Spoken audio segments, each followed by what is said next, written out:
இறுதிச் யுத்தத்தின் போது முள்ளிவாய்க்காலில் படுகொலை செய்யப்பட்ட மக்களை நினைவு கூர்ந்து இந்த ஆண்டும் இன மத கட்சி வேறுபாடுகளை களைந்து நினைவேந்தலை முன்னெடுக்க ஒன்றிணையுமாறு முள்ளிவாய்க்கால் நினைவேந்தல் பொதுக்கட்டமைப்பு அழைப்பு விடுத்துள்ளது. முதற்கட்டமாக 12ஆம் தேதி முள்ளிவாய்க்காலில் சிரமதான படையும் முள்ளிவாய்க்கால் கஞ்சி வழங்கவுள்ளதாக அந்த கட்டமைப்பு தெரிவித்துள்ளது. முள்ளிவாய்க்கால் நினைவேந்தல் பொது கட்டமைப்பின் சார்பாக முள்ளிவாய்க்கால் நினைவேந்தல் திடத்திலிருந்து தமிழ் பேசும் உறவுகள் அனைவருக்கும் இந்த அழைப்பை நாங்கள் விடுக்கின்றோம். 2009 மே 18 தமிழ் இன அழிப்பு நாள்.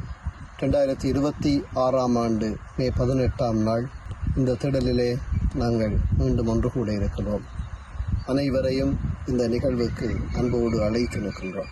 இந்த இடத்திலே நாங்கள் எங்களுடைய நினைவு கூறுதலை இணைந்து முன்னெடுப்போம். எங்களுடைய குறுகிய மனப்பாங்குகளை கடந்து அனைவரும் ஈழத்தின் மக்களாக தமிழ் இன அழிப்பு செய்யப்பட்ட அந்த நாளை நாங்கள் நினைவு கூற ஒன்று திரள அனைவரையும் அழைக்கிறோம். எதிர்வரும் 12ஆம் நாள் மாலை 4 மணிக்கு இந்த திடலிலே ஆரம்ப நிகழ்வாக சிரமதானமும் முள்ளிவாய்க்கால் கஞ்சியும் வழங்கப்பட இருக்கிறது.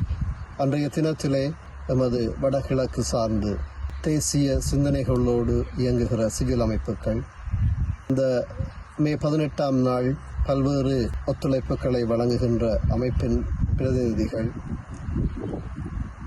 தாகசாந்தி போன்ற நிகழ்வுகளை முன்னெடுக்கிறவர்கள் அனைவரையும் இந்த இடத்திலே அன்போடு அழைக்கிறோம். நமது விடயங்களை திட்டமிடுவதற்கும் ஒருங்கிணைப்பதற்குமாக.